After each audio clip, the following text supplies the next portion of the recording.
Selamat siang Bu Nana. Selamat siang Pak Daro. Pak Daro kelihatan lesu dan tidak bersemangat siang ini. Apakah ada permasalahan yang mau diutarakan kepada saya? Ada sih Bu Nana. Wah, saya siap mendengarkan permasalahan Pak Daro jika Bapak mau membicarakannya kepada saya. Ini ya Bu Nana. Saya barusan ketika keluar dari kelas di jam istirahat mendengar ada beberapa siswa yang masih berbahasa kurang sopan seperti memanggil temannya bukan dengan namanya. Gimana ya? Baik Pak Daro. Saya berarti tujuan pembicaraan kali ini adalah agar Bapak mendapatkan solusi terkait permasalahan tersebut.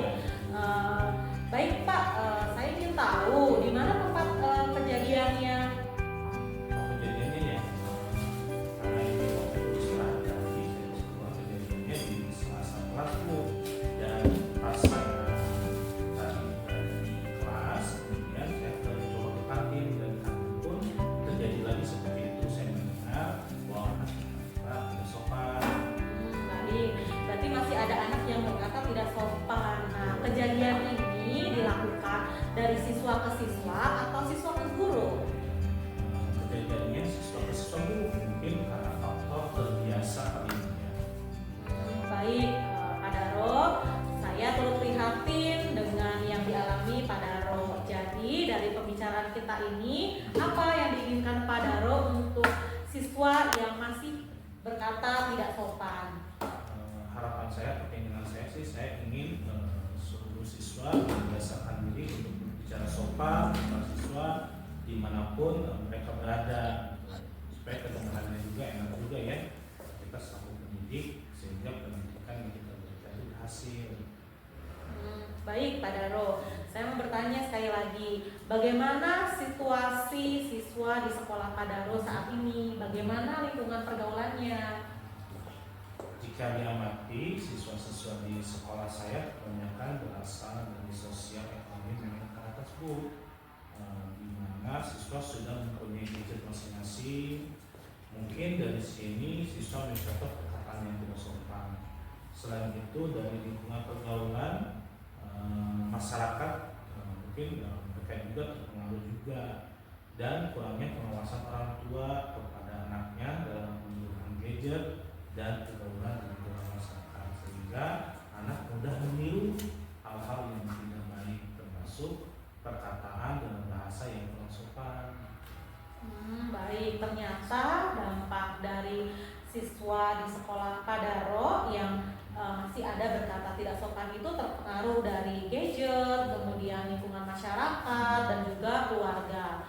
Nah, apakah Pak Daro sebelumnya sudah pernah memberikan pembelajaran tentang terkait berbicara sopan kepada siswa di sekolah Pak Daro? Pernah Bu, terutama sebelum pembelajaran dimulai, saya seringkali memberikan penjelasan dan mengingatkan siswa tentang keharusan berbicara sopan. Namun ternyata sampai saat ini saya masih mendengar siswa yang berkata kurang sopan. Artinya hal yang pernah saya lakukan kurang mencapai yang optimal, karena masih ada anak yang berkata kurang sopan. Baik, nah tadi dari pembicaraan kita tadi itu Bapak sudah mengidentifikasi penyebab-penyebab siswa di sekolah Pak Daro itu masih ada yang berbicara tidak sopan. Nah, dari penyebab itu apa yang kiranya strategi lain yang dapat Bapak lakukan? Mungkin ada sih beberapa strategi. Yang pertama, tentunya saya harus berkolaborasi dengan rekan di kelas yang lain, gitu kan, agar sama-sama guru tersebut mengingatkan siswa untuk senantiasa berbicara sopan. Jadi tidak hanya saya aja di kelas, jadi guru yang lain juga di kelas sama-sama mengingatkan supaya anak menjadi terbiasa dan kebiasaan berbicara sopan.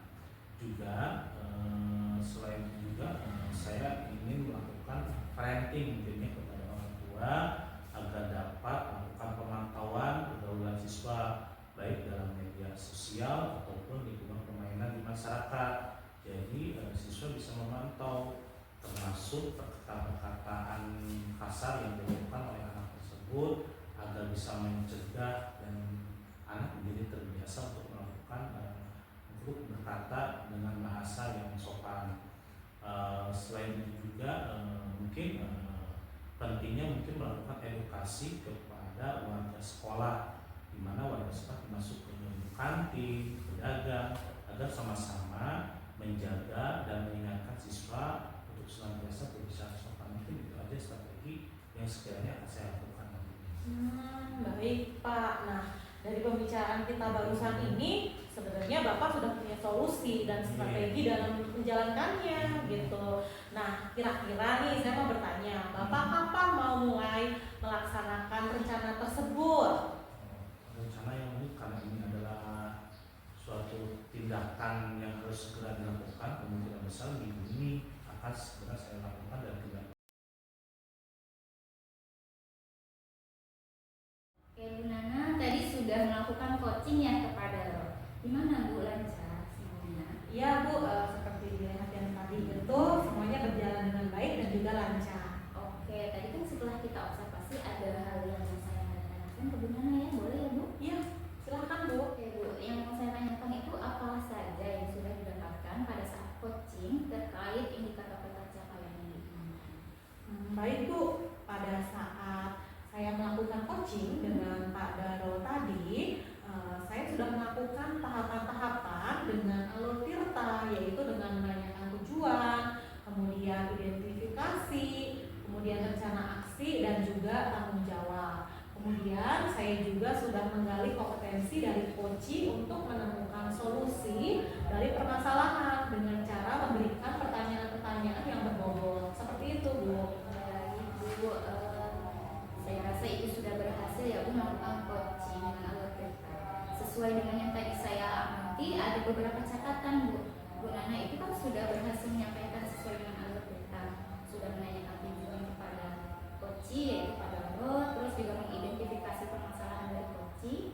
Kemudian juga Bu Nana sudah mengarahkan coachnya untuk membuat rencana aksi, dan juga Bu Nana sudah berhasil dalam memberikan rasa tanggung jawab dalam diri coach agar rencana aksi yang dilakukan dapat berjalan dengan baik. Saya tadi juga dengar sih Bu ya, ketika Ibu berbicara dengan Pak Daro, Ibu sudah fokus kok dengan kehadiran penuh, kemudian juga mendengarkannya juga secara aktif